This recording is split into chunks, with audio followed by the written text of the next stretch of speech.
दरवाजे खोल देना। कोई बताओ मुझे जल्दी, ये किस संदर्भ में आया है? कौन सी, ये जो वाक्यांश दिया हुआ है, बंद दरवाजे खोल देना, निर्वाह करना, भूख से बिलबिलाना, कोई चारा न होना, शोक से द्रवित हो जाना, ये किस संदर्भ में लेखक ने इन वाक्यांशों का प्रयोग किया है? कोई बच्चा मुझे बताए, बताओ जल्दी। नहीं समझ में आ रहा है? नहीं आ रहा है तो बोलो, मैं बताऊंगी। और यदि समझ में आ रहा है तो बताओ तुम लोग किस संदर्भ में लेखक ने इस वाक्यांश का प्रयोग किया है? बंद दरवाजे खोल देना। मेरी आवाज सुनाई दे रही है तुम लोगों को?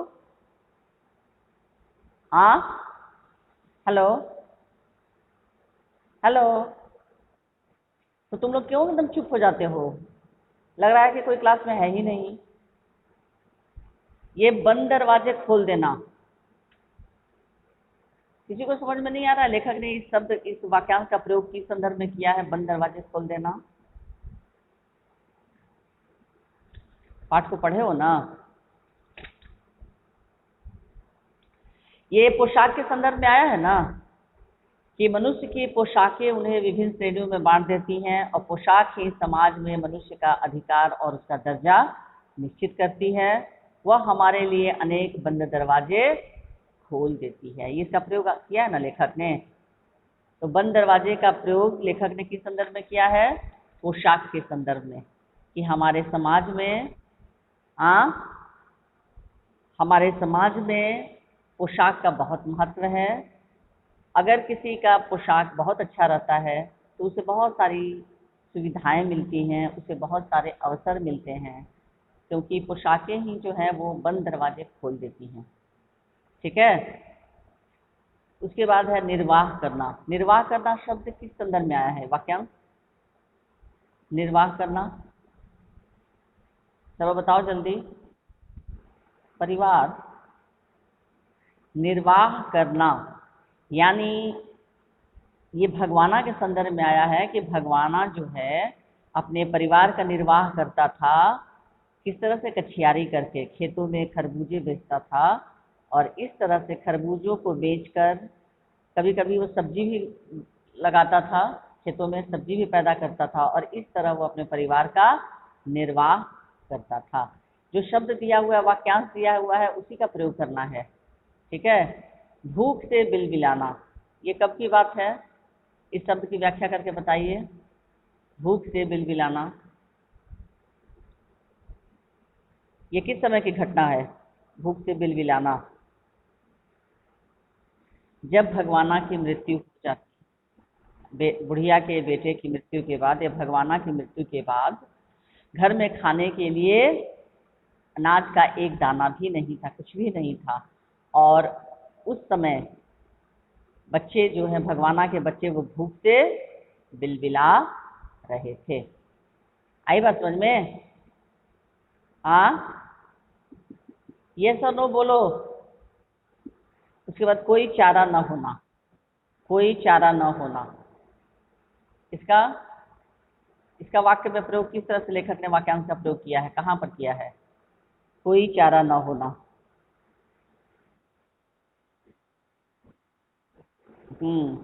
बुढ़िया के पास उसके जवान बेटे की मृत्यु को अभी एक दिन भी नहीं बीता था, लेकिन बुढ़िया को बाजार में जाकर खरबूजे बेचने के अलावा उसके पास और कोई चारा नहीं था, क्योंकि उसके पोते पोती भूख से बिलबिला रहे थे और उसकी बहू बुखार में तप रही थी, और घर में पैसा, एक पैसा भी नहीं था कि वो अपने पोते पोतियों को कुछ खिला सके और अपनी बहू का इलाज करा सके। तो इसलिए बुढ़िया के पास कोई चारा न था, बाजार में जाने के सिवा उसके पास कोई चारा नहीं था। समझ में आई बात? तो हर वाक्यांश की व्याख्या करना, आपको समझाना है कि ये जो वाक्यांश दिया हुआ है, मैं हो सकता है परीक्षा में दे भी दूं। क्लास टेस्ट वगैरह जो आपका संडे होता है, तो ध्यान रखेंगे आप लोग। जरूरी नहीं है कि जो परीक्षा की परिपाटी एकदम जो आता है क्वेश्चन आंसर बस हम दे दिए वही काफ़ी है। मैं किसी भी तरह से क्वेश्चन को घुमा फिरा कर दे सकती हूँ। याद रखेंगे आप लोग। फिर शोक से द्रवित, शोक से द्रवित हो जाना, ये संदर्भ कब का है? ये वाक्यांश का प्रयोग लेखक ने कब किया है? शोक से द्रवित हो जाना, बताइए ये किस समय की घटना है? इसका प्रयोग लेखक ने कहाँ किया है, इस वाक्यांश का? शोक से द्रवित हो जाना, बताओ जल्दी।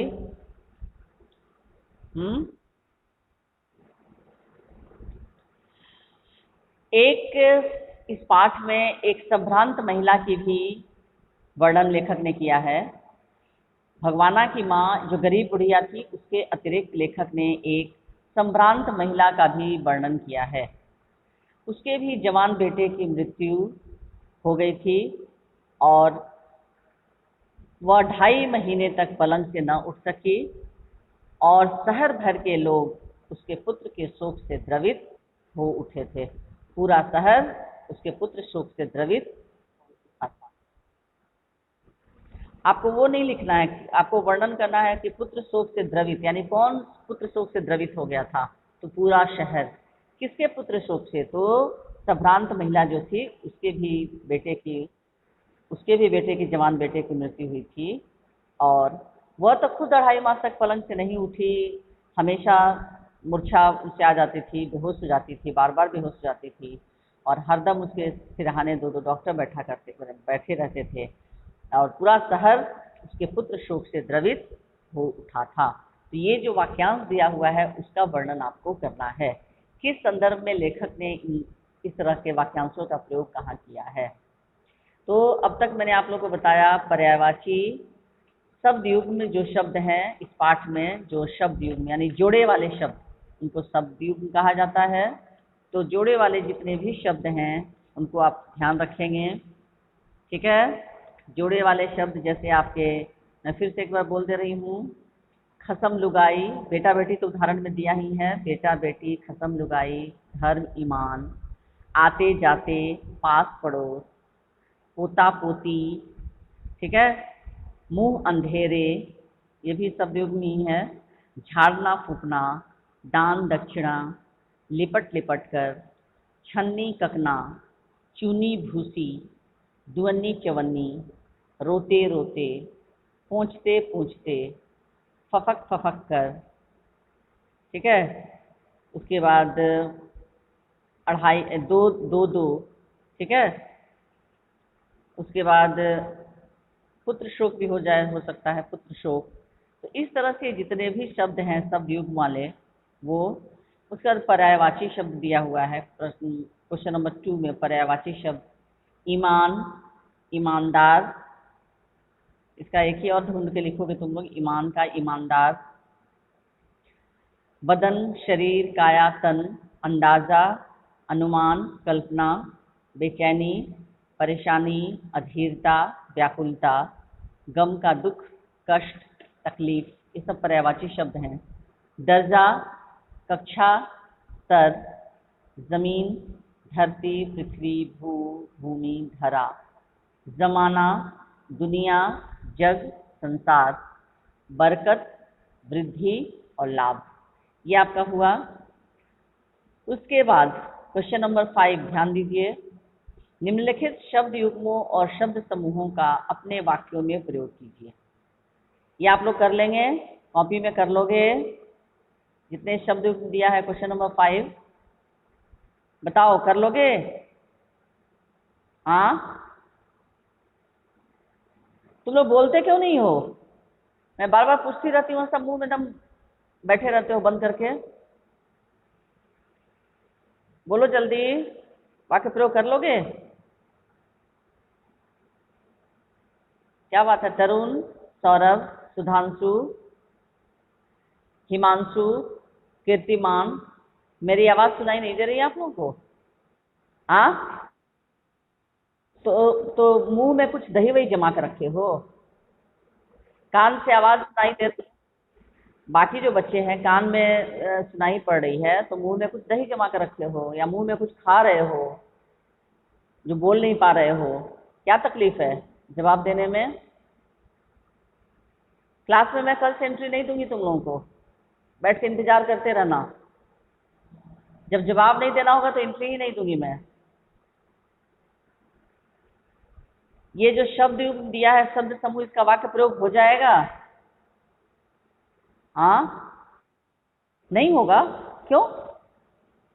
क्यों सुधांशु, क्यों नहीं हो पाएगा? क्या प्रॉब्लम है?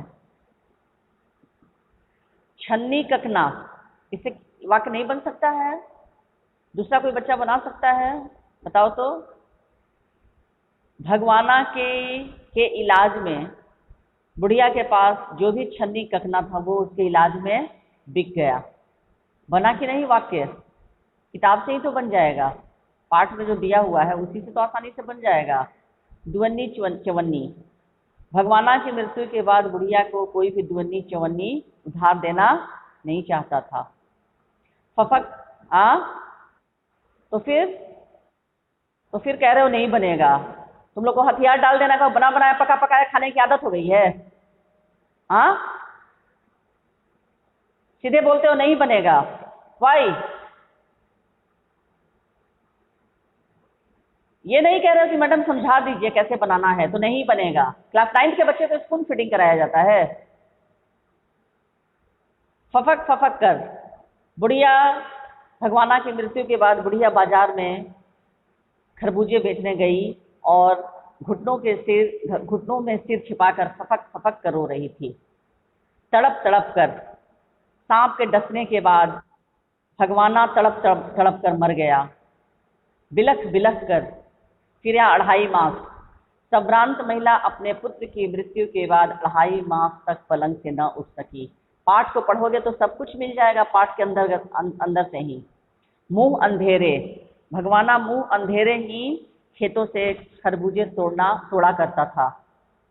बिलख बिलख कर, बुढ़िया अपने बेटे की मृत्यु के बाद बिलख बिलख कर उसके शव से लिपट कर बिलख बिलख कर रो रही थी। लिपट लिपट कर भगवाना की पत्नी भगवाना के शरीर से लिपट लिपट कर रो रही थी। पास पड़ोस, लेखक जब पास पड़ोस से पूछा तब पता चला कि उस बुढ़िया स्त्री के जवान बेटे की मृत्यु हो गई है। झाड़ना फूकना, झाड़ना फूकना यानी सांप के काटने के बाद बुढ़िया ओझा को बुला लाई झाड़ने और फूकने के लिए। समझ में आया सबको किस तरह से वाक्य बनता है? हाँ, मैं टेस्ट में दे सकती हूँ, दे नहीं सकती हूँ बल्कि दूंगी। और फिर संडे से टेस्ट शुरू होगा तो मैं इस तरह के वाक्य दूंगी। और याद रखिएगा 9th क्लास में अभी जो आपका हाफरली एग्जाम हुआ जैसे तैसे आप लोग लिख दिए हैं वो सब नहीं चलेगा। वाक्य यदि आपका सिलसिलेवार ढंग से नहीं बनेगा आई विल गिव 0। ध्यान रखेंगे आप लोग। नेक्स्ट यहाँ दिया हुआ है, निम्नलिखित वाक्य संरचनाओं को ध्यान से पढ़िए और इस प्रकार के कुछ और वाक्य बनाइए। क्वेश्चन नंबर 6, निम्नलिखित वाक्य संरचनाओं यानी जो किस तरह से वाक्य निर्माण हुआ है उस वाक्य को ध्यान से पढ़िए और इसी तरह के कुछ वाक्य खुद से और बनाएं। जैसे लड़के सुबह उठते ही भूख से बिलबिलाने लगे, यहाँ उठते ही दिया हुआ है। फिर उसके लिए तो बाजार की दुकान से कपड़ा लाना ही होगा, चाहे उसके लिए माँ के हाथों के छन्नी कखना ही क्यों न बिक जाएं। अरे जैसी नियत होती है अल्लाह भी वैसी ही बरकत देता है। भगवाना जो एक दफे चुप हुआ तो फिर न बोला। अच्छा बच्चों, मैं एक बात बताना चाहती हूँ इसी संदर्भ में, ये ही तो आप लोगों को बताया गया कि इसको क्या कहते हैं व्याकरण की दृष्टि से। ही तो इस तरह के शब्दों को क्या कहा जाता है बताइए, किसी को पता है? अभी तो बहुत कम ही बच्चे हो, 6-7 ही बच्चे हो, मगर किसी को अगर जानकारी है तो बताइए, किसी टीचर ने आज तक कभी बताया हो कि किसी भी वाक्य में ही शब्द आए या तो शब्द, तो इनको व्याकरणिक दृष्टि से इनका क्या नाम है, इनको क्या कहा जाता है? क्या जानकारी है? नहीं है तो बताइए, मैं बताती हूँ। हाँ बोलो जल्दी। इस तरह के वाक्यों को, शब्दों को क्या कहा जाता है व्याकरण में? नहीं पता है? बोलो। हाँ, तो नहीं पता है तो इतना बोलने में कष्ट क्यों हो रहा है, इतना सोच विचार किस बात की? ही और तो इस तरह के शब्दों को व्याकरण में निपात कहा जाता है। न हसी का नी, प का सात, निपात। और निपात का अर्थ होता है ऐसे शब्द जो व्याकरण में इनके प्रयोग से उस वाक्य को बल प्रदान करने के लिए, यानी बल देने के लिए ये निपात का प्रयोग किया जाता है। जैसे लड़के सुबह उठते ही भूख से बिलबिलाने लगे, यानी जैसे ही वो सोकर उठते हैं वैसे ही भूख से बिलबिलाने लगे, यानी बच्चों के सुबह उठने के साथ ही उनको खाने के लिए चाहिए। उसके बाद यहाँ पर दूसरा फिर वाक्य है, उसके लिए तो बजाज की दुकान से कपड़ा लाना ही होगा, यानी वाक्य पर बल देने के लिए ही का प्रयोग किया जाता है कि उसके लिए, यानी किसके लिए, भगवाना के लिए, उसके मृत शरीर को ढकने के लिए दुकान से कफन के लिए कपड़ा लाना ही होगा, यानी मस्त, एकदम ज़रूरत है, ज़रूरी है, आवश्यक है। यानी वाक्य को बल प्रदान करने के लिए जिन शब्दों का व्याकरण में प्रयोग किया जाता है उनको निपात कहते हैं, और ये शब्द होते हैं ही, तो, ठीक है। उसके बाद चाहे उसके माँ के हाथों की छन्नी ककना ही क्यों न बिक जाए, यानी उसके भगवाना के इलाज के लिए चाहे उसकी माँ के हाथ के जो भी छन्नी ककना, जो भी एक दो गहना जो धारण करके रखी थी या घर में रखी थी बक्से में, चाहे उसे ही क्यों न बेचना पड़े, ठीक है। अरे जैसी नीयत होती है अल्लाह भी वैसी ही बरकत देता है, यानी जैसा कर्म करोगे वैसा ही उसका फल भुगतना पड़ता है।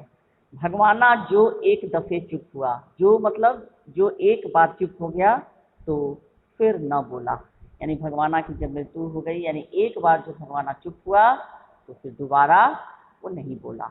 तो ये वाक्य को बल प्रदान करने के लिए इस तरह के शब्दों का प्रयोग किया जाता है और उसे हिंदी व्याकरण में निपात कहा जाता है। समझ में आ गई बात? हाँ बोलो। निपात कहा जाता है। चलिए फिर ये व्याकरण के जितने भी प्रश्न आपके जो दिए हुए हैं, ये ज़रूरी नहीं है कि आपके ये सिर्फ इंटरटेनमेंट के लिए दिए गए हैं, ये दिए गए हैं कि इसको आप पढ़ें, समझें, और परीक्षा में इस तरह के प्रश्न को मैं आराम से दे सकती हूँ और दूंगी, दे नहीं सकती हूँ बल्कि दूंगी। इसके लिए आप लोग को तैयार रहना पड़ेगा। सिर्फ प्रश्न उत्तर कर लेना ही काफ़ी नहीं होता है।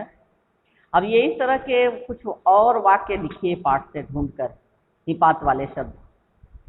तो निपात वाले शब्द आप ढूंढेंगे, कम से कम 5 और लिखेंगे आप लोग, ठीक है। निपात वाले शब्द ढूंढ लोगे, लिख लोगे ना पाठ से खोजकर? हाँ अच्छा, उसके बाद नेक्स्ट चैप्टर आपका है शब्दार्थ, को याद करेंगे ही आप लोग विथ स्पेलिंग, वर्तनी के साथ। ये शब्दार्थ आप लोग को एकदम याद होना चाहिए। जैसे अनुभूति की वर्तनी अधिकतर बच्चे गलत लिखते हैं, और आप लोगों का मार्क्स इस बार बहुत ज़्यादा हिंदी में कटा है, जितना मार्क्स आना चाहिए उतना मार्क्स नहीं आया है। इसका एक ही कारण है, और वो कारण मुझे साफ और स्पष्ट दिखाई पड़ता है, स्पेलिंग की अशुद्धि, वर्तनी की अशुद्धि। और वर्तनी अशुद्धि को ठीक करने का सिंपल एक ही तरीका है कि चैप्टर को कम से कम 2 बार 3 बार पढ़िए, और जो भी कठिन वर्तनी है उसको अंडरलाइन कीजिए और उसको लिखने की आदत डालिए और उसको हिज्जे के साथ पढ़िए। जैसे अनुभूति शब्द है, उसको हिज्जे के साथ कैसे पढ़ेंगे और कैसे याद करेंगे? न हर्षुकार, जिसको आप लोग बोलते हैं न में छोटा ऊ की मात्रा, जो कि बिल्कुल गलत है, इस तरह से इसका उच्चारण नहीं किया जाता है। न हर्षुकार, भ दीर्घुकार, त हर्षविकार, अनुभूति। न हर्षुकार नु, भ दीर्घुकार भू, त हर्षिकार ते, अनुभूति। व्यवधान, व य संयुक्त, व य संयुक्त मतलब पहला आधा व य, व ध आकार धा न, व्यवधान। उसके बाद फिर नियत, न दीर्घी का नियत, नियत। तो इस तरह से आप जब इसको पढ़ेंगे, ठीक है, तब जाकर ये आपका होगा। ओके,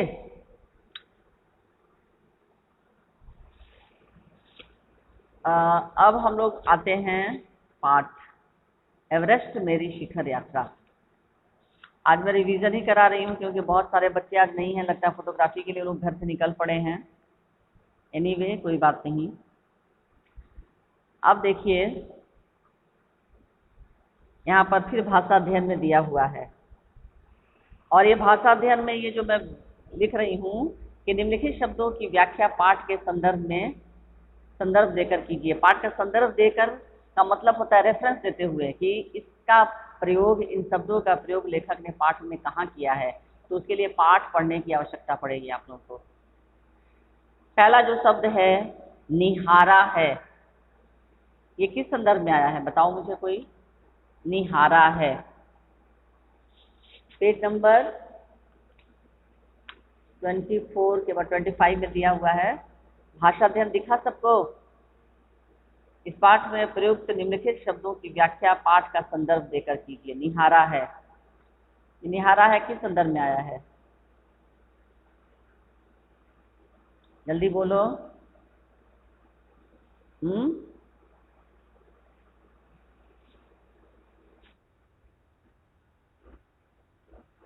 हाँ हाँ बोलो। निहारा है ये शब्द कहाँ आया है वाक्य में, किस वाक्य में आया है,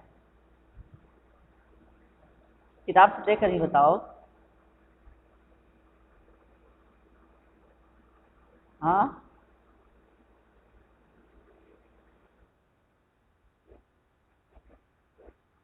गुड।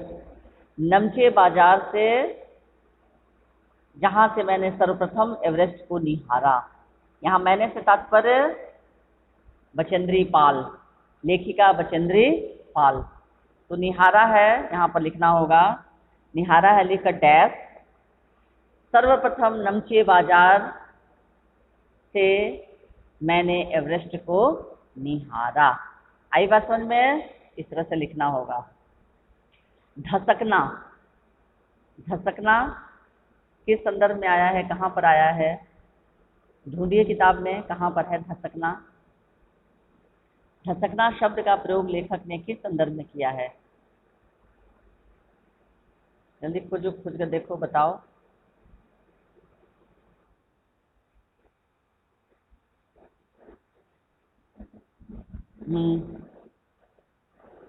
हाँ हाँ हाँ, कहाँ है पेज नंबर, पेज नंबर बताओ। 23 का सबसे लास्ट, सबसे लास्ट पैरा। ये तुम लोग की पुरानी किताब है। हाँ, नई किताब में न्यू में तो 23 में कहाँ दिया हुआ है।